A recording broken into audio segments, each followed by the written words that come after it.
presidente Lenín Moreno anunció en cadena nacional anoche de ayer un paquete de medidas económicas, entre las cuales destaca el alza del precio de la gasolina súper, que pasará a $2,98 por galón. También se suprimirá la Secretaría de Comunicación, el Instituto Espacial, la Secretaría de Límites Internos y otros. El Servicio de Rentas Internas se fusionará con aduanas. Además, TNT, TAME y Correos del Ecuador se optimizarán o fusionarán. Para ampliar el tema, hoy en los desayunos de 24 horas, nos acompaña el ministro de Economía y Finanzas, Richard Martínez. Bienvenido.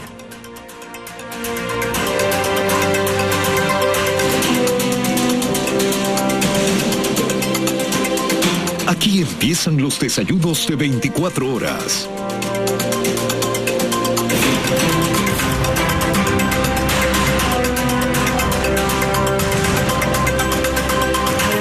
Damos la bienvenida en el estudio de los desayunos de 24 horas a Richard Martínez, ministro de Economía y Finanzas. Ministro, buenos días y bienvenido. Buenos días. Vamos a conversar durante todo el programa con usted para poder analizar lo más ampliamente posible las medidas económicas tomadas por el gobierno nacional y anunciadas anoche por el presidente de la República. Quisiera empezar por el tema del precio de la gasolina súper. Es la primera vez que pues en la historia se toma la decisión de subir el precio de la gasolina a pesar del costo político que ello pueda tener. Sin embargo, vale la pena aclarar que es únicamente la gasolina súper que se considera que es consumida por vehículos de alta gama, por ende por personas de una alta capacidad económica. Cuéntenos cuál es el beneficio que se va a tener de esa medida como para asumir el costo político que posiblemente vendrá. Gracias, Janet. En relación a su pregunta, creo que lo que grafica finalmente esta decisión es que el gobierno está dispuesto a aceptar y a tomar todas las medidas que deba tomar en beneficio de la economía y del futuro de los ecuatorianos. Nosotros estimamos que por esta medida y la optimización en una parte del diésel para el sector empresarial tendremos alrededor de entre 120 y 150 millones de dólares. Usted ha hablado de un costo político. Nosotros creemos que es una inversión para el futuro de los ecuatorianos, una inversión para que los ecuatorianos en el futuro puedan estar tranquilos y puedan tener una economía sólida. Y tal vez, si me permite, creo que es importante graficar cómo está la economía en este momento. El diagnóstico es muy importante. Hemos encontrado una economía extremadamente enferma, poco saludable, con unas cuentas fiscales extremadamente desequilibradas y con muchos retos futuros.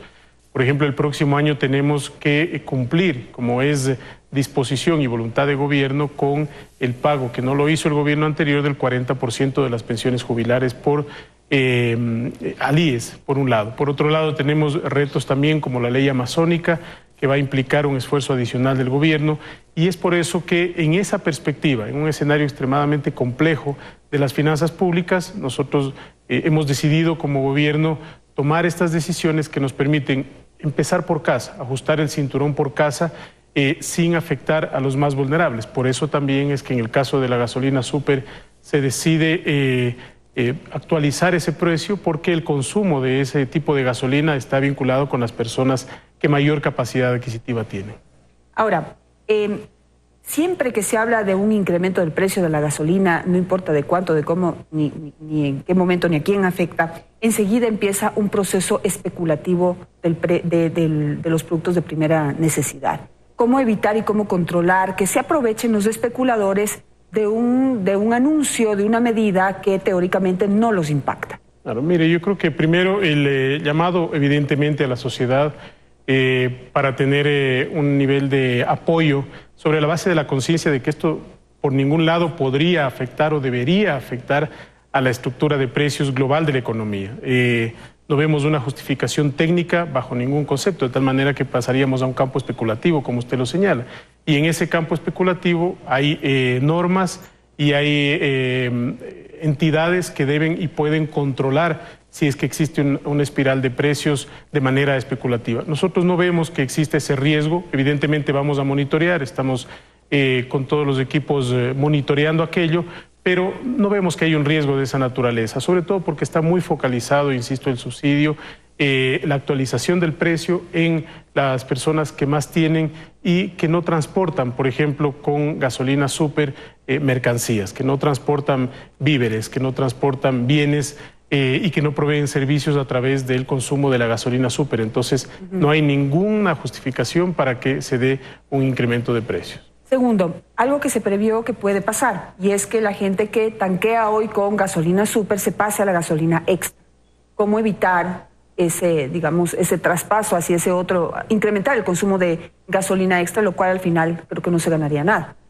Sin duda hay un riesgo que tiene que ser controlado y que hemos planteado como gobierno mejorar el octanaje de la gasolina. ¿Por qué? Porque para ese segmento de la población que está consumiendo gasolina súper, la calidad de la gasolina por el cuidado que deben tener los motores, ¿no es cierto? Y para no afectar la calidad de los vehículos, es importante. En consecuencia, el incremento del octanaje es un valor agregado para el consumidor, es decir, una actualización de precios que venga con una contraprestación de una mejora de la calidad del producto, naturalmente va a hacer que los consumidores se mantengan.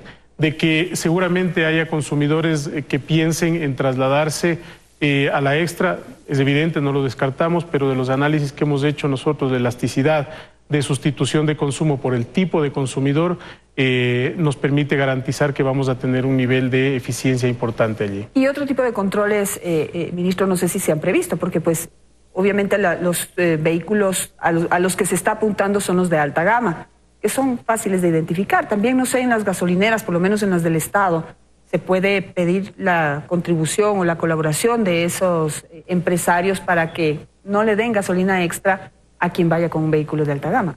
Sí, digo yo. Mire, creo que eso es parte de la discusión que se abre de hoy en adelante y el diálogo que se abre de hoy en adelante, ¿no es cierto?, de cómo focalizar de una manera muy técnica con mucha tecnología de por medio, porque eso que usted plantea puede terminar también en la discrecionalidad, Janet, pero sobre la base del conocimiento que tenemos este momento de todas las tecnologías que existen, eso en el futuro es viable. Es decir, que de acuerdo a las características del vehículo, el cilindraje, la antigüedad del vehículo, el costo del vehículo, se pueda registrar inmediatamente a través de la placa o a través de un dispositivo que llegue información a la central y el precio ya va acorde a esa característica. Obviamente eso toma tiempo, tenemos muchos instrumentos que nos han sido presentados de este mecanismo de optimización y de focalización. La ventaja es que hoy la tecnología permite todo esto. Claro, y prevé ahí una inversión también en esa tecnología. Sin duda, pero esa inversión tiene que ser costo-beneficio eficiente. Bueno, todo esto hablemos del tema del diésel, también aclarar que el diésel que se va a modificar en su precio es aquel que usan los industriales, los empresarios, digamos, para determinadas industrias. ¿Cómo se va a controlar eso y cómo se va a focalizar? ¿Cómo se va a determinar qué precio van a pagar?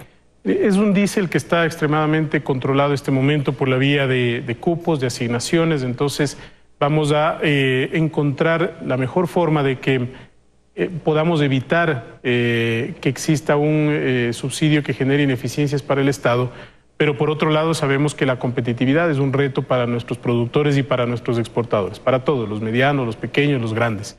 En consecuencia tenemos que encontrar un justo balance entre ir eliminando esta ineficiencia, pero por el otro lado no quitarle más oxígeno al sector productivo. De hecho, esa es la voluntad del gobierno, devolverle mayor capacidad al sector productivo para que pueda generar empleo. Entonces, en este momento estamos ya terminando los escenarios finales y allí hay varias alternativas que serán informadas oportunamente.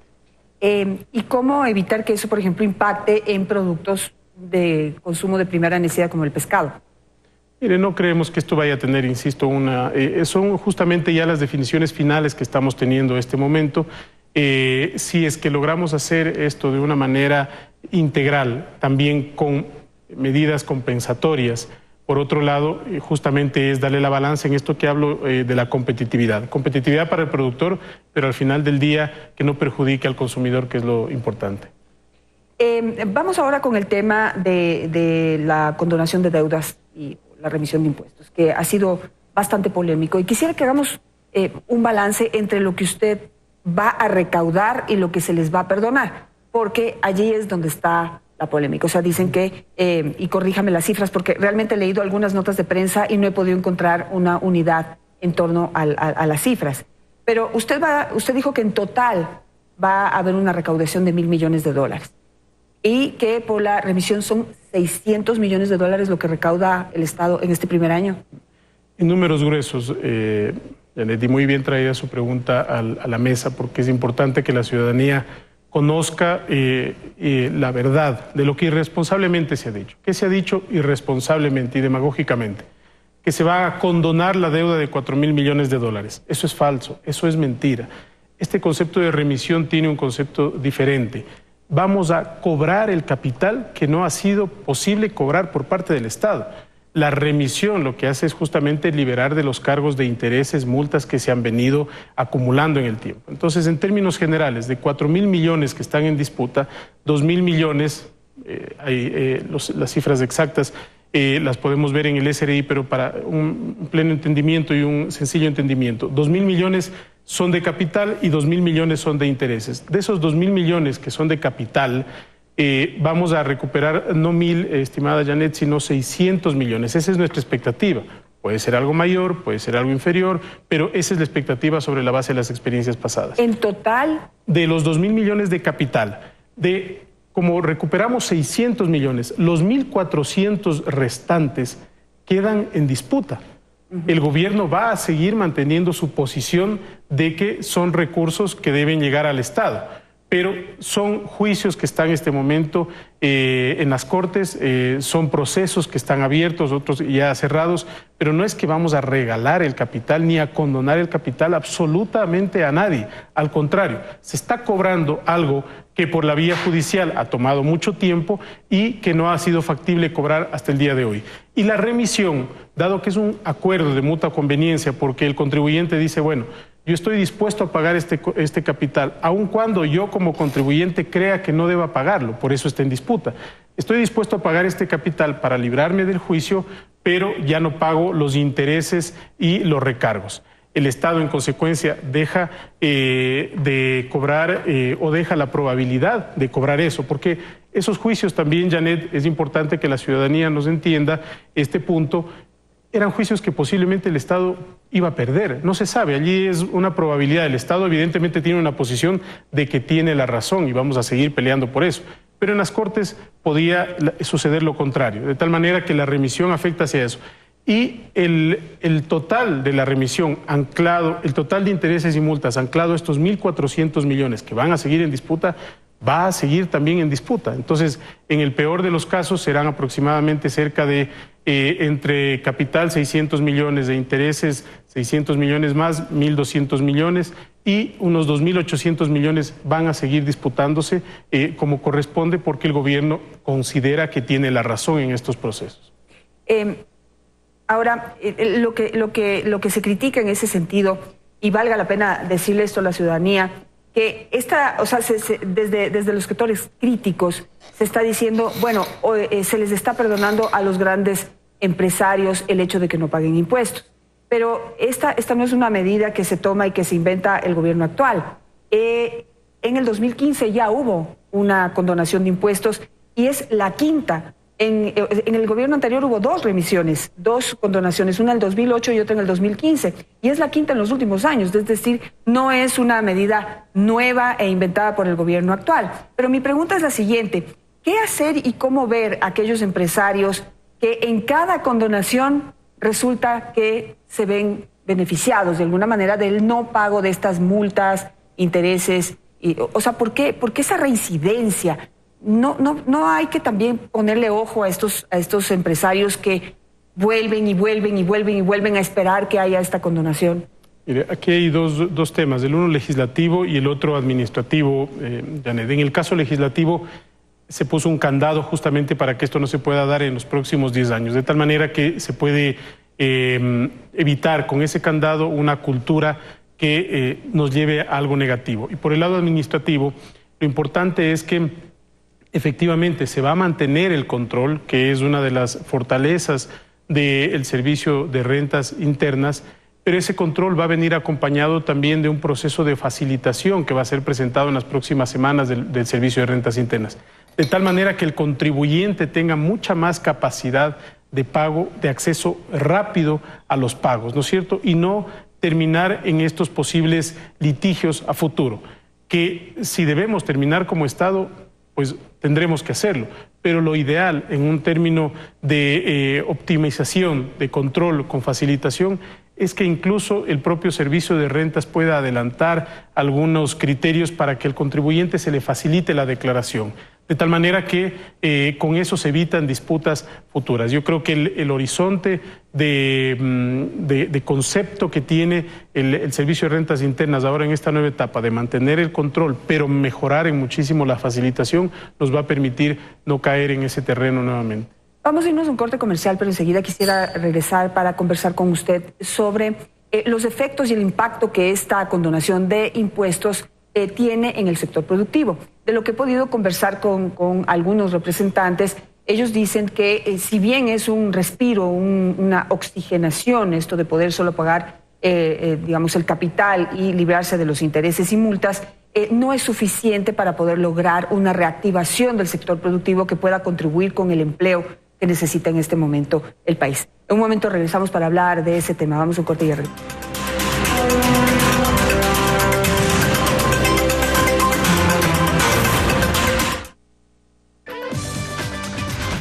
Día a día, domingo 8:30 de la noche. Ya en 2 semanas se acaba este matrimonio, chicas, y ambos serán libres como el viento. Peligrosos como el mar. Pero bueno, vamos a cambiar de información. Nos vamos con Jarabe Épico Internacional. Bueno, a ver, por favor, ¿qué pasa? Papito, más respeto con la parándula, por favor. Estamos al aire, mi amor, por favor. Perdón, lo que pasa es que le estaba contando que ya se viene la 5ª temporada de Yo Me Llamo. ¡Qué chévere! ¡Se viene la 5ª! La 5ª temporada de Yo Me Llamo. Estamos trabajando en la 5ª temporada de Yo Me Llamo. Si el alimento que le das a tu perro es realmente nutritivo, no necesitas darle todo esto. Dog Chow tiene la porción ideal. Haz tus cuentas y compara que Dog Chow te da más en cada porción, porque tiene ingredientes de alta calidad para una digestión sana y un popó firme y compacto.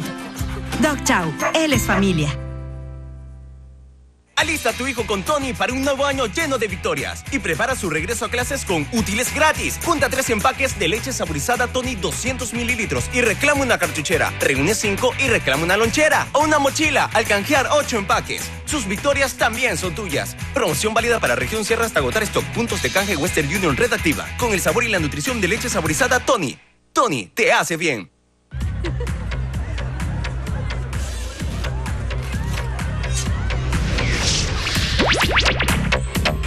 Chispa, chispa, eres chispa, chispa, chispa, eres tú. Chispa, chispa, eres chispa, chispa, chispa, eres tú. Chispa, chispa, eres chispa. ¡Crispis! ¡Full chispa! ¿Estás listo para vivir intensamente? Entonces, haz lo que te apasiona. Exígete más cada día. Atrévete a innovar. Emprende. Supérate. Alcanza la perfección. Porque solo el conocimiento te llevará muy lejos. Te llevará a la excelencia. Universidad Indoamérica. Vive la excelencia. Matrículas abiertas. ¿Me das una Coca-Cola, por favor? ¿Original o sin azúcar? Tomo de las dos. Got this heart that bleeds on. Feel like a leaf, these melodies. We make it whole when you raise the power of your soul. We rise to freedom. We rise to freedom.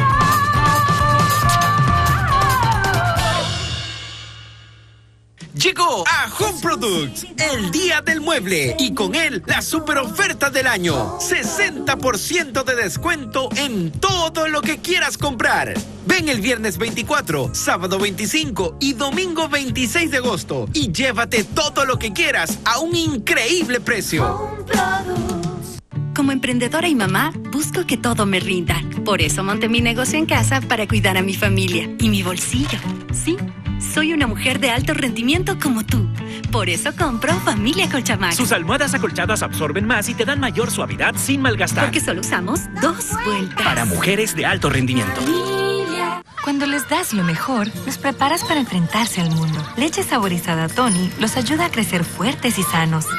Porque tiene calcio, zinc y vitaminas del complejo B. Celebrar juntos sabe mejor porque las victorias de tus hijos también son tuyas. Celebra cada victoria y llena sus vidas con el sabor único de leche saborizada Tony, que les aporta vitaminas y minerales. Tony te hace bien. Hola, mi pan. ¿Y esa carita de ajonjolí? Yo, en cambio, tuve un día de rebanadas. ¿Sabes por qué es imposible sacarse nuestro sabor de la cabeza? No es solo por su textura irresistible o porque combina con todo. Es simplemente porque para ti, como para nosotros, el sabor está primero. Día a día, domingo 8:30 de la noche.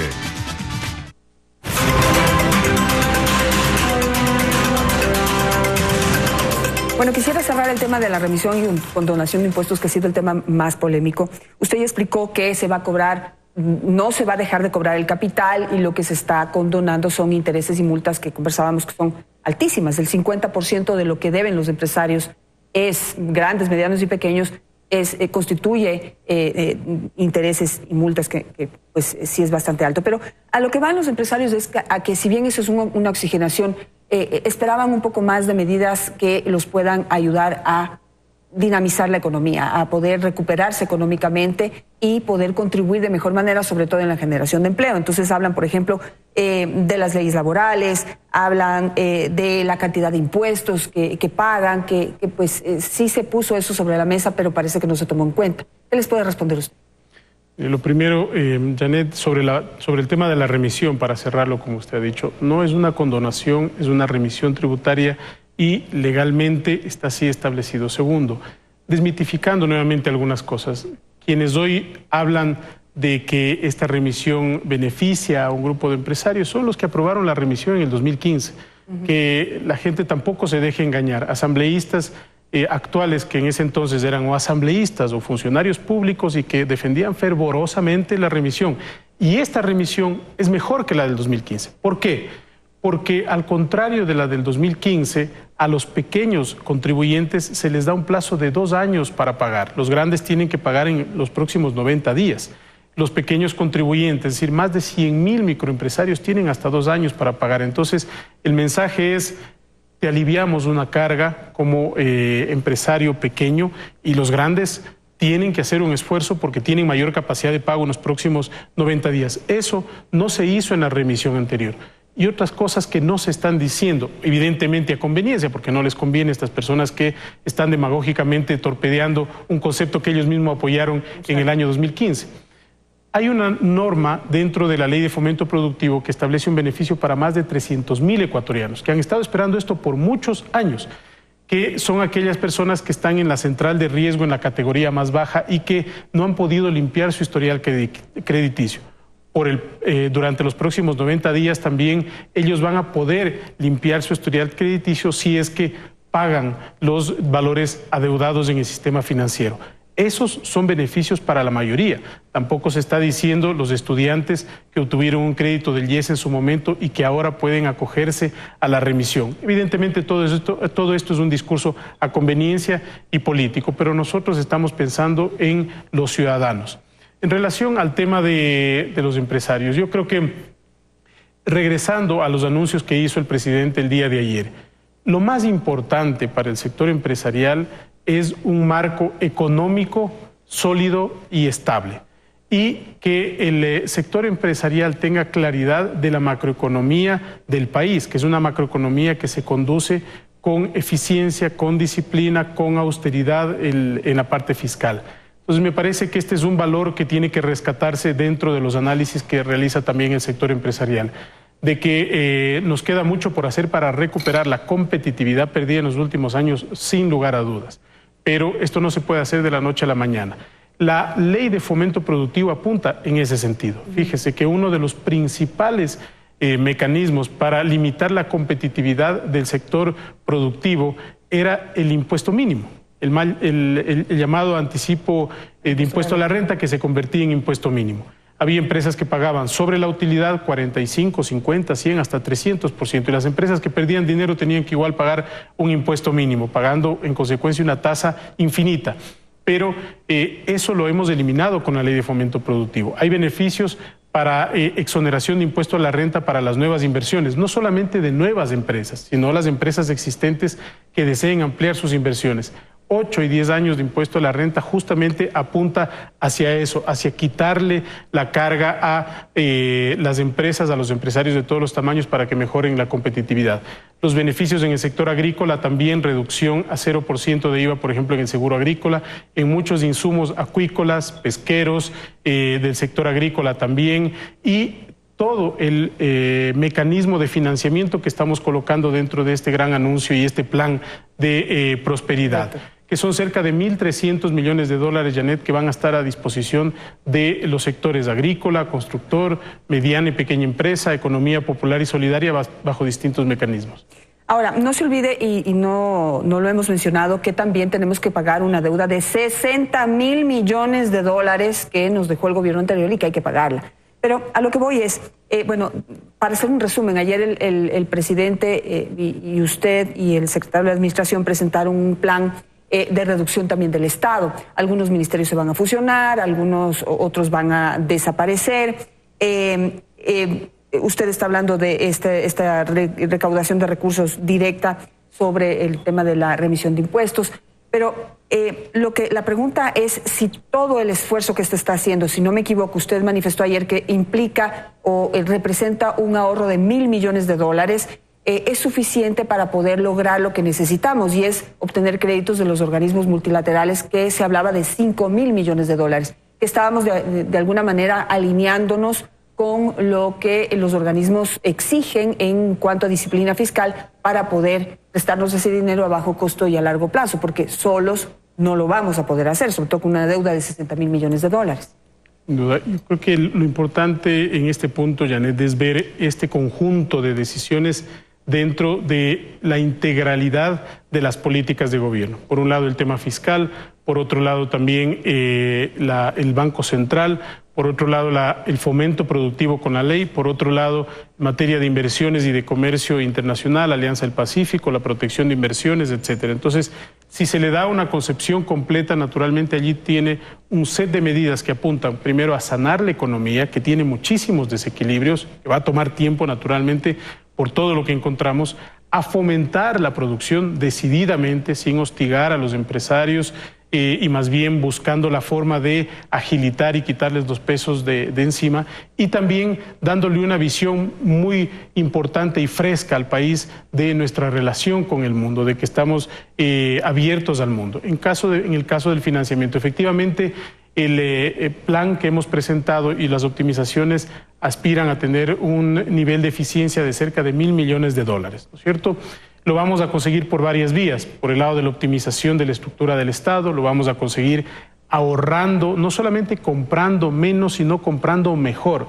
Hay un estudio que hemos realizado con el Banco Mundial, CERCOP, que nos dice que durante los últimos 6-7 años, cerca de 18.000 millones de dólares, y el 73% de la compra pública fue hecho en primera oferta, es decir, habría solamente un oferente. Varios de esos casos, naturalmente, no tendrán ningún proceso oscuro detrás, pero lo que sí podemos decir es que cuando hay un solo oferente, ciertamente se quita la capacidad de competencia y el Estado puede terminar siendo perjudicado por la vía de precios. Entonces, se van a limitar esos regímenes especiales. Ahí hay cerca de 400 millones de dólares, se va a enviar también algunas reformas a la ley. Y así todas las medidas que han sido detalladas el día de ayer.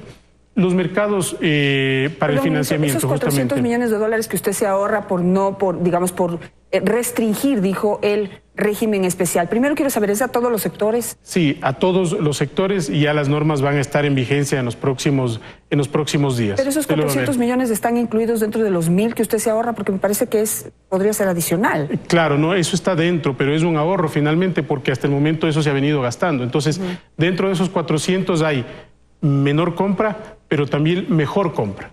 Y luego tenemos un rubro adicional de 150 millones que vienen por la vía de optimización de gastos que nosotros consideramos que son excesivos. Por ejemplo, la protección de seguridad para todos los ministros. Es posible y ciertamente varios secretarios de Estado necesitan protección por el perfil de riesgo, no por la persona, sino porque cualquier persona que llegue a ese cargo necesita un nivel de protección. Pero son ciertos perfiles que tienen ese riesgo, no absolutamente todos. Y por momentos habrá secretarios de Estado que incrementen su perfil de riesgo y hay que garantizarles seguridad. Entonces estamos también, para nosotros muy importante garantizar que la seguridad mantenemos para ciertos perfiles, pero que podemos hacer un esfuerzo adicional. El esfuerzo está empezando por casa, Janet. Eso es muy importante. Entonces, ese es un tema importante. El otro tema, por ejemplo, que son señales también de cómo se usan los recursos del Estado. No pago de los celulares para los funcionarios públicos, ¿no es cierto? Hay que reducir también los gastos en arrendamiento de muebles, en eventos, por ejemplo, que todavía algunos rezagos por ahí que se siguen haciendo algunos eventos grandes. Todo eso se va a minimizar, porque esos recursos son de los ecuatorianos. Ya tenemos que cuidarlos. Viajes en primera clase. Viáticos también, una reducción, los viajes, es decir, todo entra a un proceso de optimización. ¿Por qué? Porque estamos pensando en los más vulnerables. Por ejemplo, el Estado recibió una deuda de 1.200 millones de dólares con los jubilados. Se ha pagado hasta el momento 650, nos queda un remanente de 550. Tenemos que pagar esa deuda a nuestros jubilados y para hacerlo necesitamos como Estado hacer un esfuerzo mayor. Hablando del financiamiento y de los mercados internacionales. Otro tema importante, antes de pasar al de los mercados, es que estos ahorros nos van a permitir también mejorar los pisos de protección social. En el gobierno anterior mucha gente salió del bono. Hoy con el Ministerio de Inclusión Económica y Social estamos preparando un plan para reintegrar, pero no solamente dar este mecanismo de asistencia, de protección social, sino lograr que estas personas se reinserten o se inserten en un círculo productivo. Por eso estamos generando un crédito que lo hemos denominado Yo Prospero para las personas que están recibiendo los bonos. Lo importante es que los ciudadanos ahora tengan una mirada diferente, de que tienen un Estado que los va a acompañar para que puedan producir, para que puedan desarrollarse y para que puedan prosperar sin depender del Estado. En cuanto al financiamiento internacional, naturalmente, Janet, todo esto que estamos haciendo, gestión de gastos por un lado, también optimización en la producción petrolera para incrementar la futura, el trabajo que vamos a hacer en las empresas públicas, la monetización de algunos activos que estamos trabajando con el Banco Interamericano de Desarrollo, apuntan a mejorar el perfil y la capacidad de financiamiento del Ecuador en el mediano plazo. Pero el corto plazo también hay que entenderlo, y en el corto plazo las condiciones de mercado son extremadamente fuertes, y no son solamente para el Ecuador, sino para todos los mercados emergentes, lo que sucede en Turquía, lo que sucede en Argentina. Nosotros somos optimistas de que vamos a empezar con estas señales ya a encontrar las mejores condiciones de acceso a financiamiento. Y lo hemos dicho desde el primer día, nuestro objetivo es tener un manejo integral del endeudamiento que nos permita transitar momentáneamente, incrementando más financiamiento hasta cubrir los déficits futuros para dejar en el año 2021 una economía saneada con un déficit global menor al 1%. De allí para adelante, evidentemente, quien asuma las carteras de economía, finanzas o el gobierno va a tener un panorama mucho más claro para poder ir reduciendo hacia el 40% de la deuda. Simplemente para que quede claro, es decir, ahorita usted tiene que endeudarse nuevamente, no hay más remedio y no va a ser tal vez en las condiciones que quisiéramos, sino que todavía estaríamos a expensas de obtener esos créditos altos y a corto plazo. Pero no solo son las condiciones, Janet, que se esperan, sino para qué se utiliza la deuda. Eso es muy importante. En la estrategia de financiamiento eso es muy importante. ¿Por qué? Porque el año 2020 tenemos que afrontar un pago de 1.500 millones de dólares. Así es como hemos recibido. Entonces, en el 2020, imagínese usted una presión fiscal de 1.500 millones de dólares en el mes de marzo. Y en el año 2022, más de 2.000 millones. Entonces, no solamente es cómo se toma la deuda, sino el perfil de la deuda en términos de plazos. Y si uno toma una deuda, tiene que ser para manejar esos pasivos de largo plazo. Ya el Comité de Deuda se va a reunir esta semana para destrabar, y ahora que tenemos la ley que ha sido aprobada finalmente o publicada en el registro oficial el día de ayer, para destrabar o para aprobar algunos procesos que tenemos con multilaterales y con banca de inversión, que obviamente una vez que ya se aprueben van a ser conocidos por el público. Se me quedan varios temas, pero pues habrá tiempo para discutirlos en los próximos días. Simplemente 30 segundos, ministro, para cerrar. Janet, a la ciudadanía, la situación es compleja, evidentemente. Estamos empezando por casa, eso es muy importante, sin afectar a los más vulnerables. Tenemos que hacer un esfuerzo todos este momento para lograr generar mayor prosperidad y pensar que este esfuerzo que estamos haciendo todos es pensando en nuestros hijos, para que ellos no vengan con más deuda, no tengan que asumir costos futuros. Es un esfuerzo de hoy, es un esfuerzo responsable para garantizarles prosperidad y sostenibilidad a los programas sociales, sostenibilidad a la educación, sostenibilidad a la salud, que es un bien evidentemente y un servicio que para nuestros ciudadanos es extremadamente valioso. Gracias, ministro, por estar esta mañana con nosotros. Como digo, hay algunos temas que se me quedaron por fuera, pero pues ya habrá tiempo para irlos analizando con otros funcionarios de Estado, ojalá con usted nuevamente y con otros analistas también. Nos vamos a un corte comercial y ya regresamos para la despedida.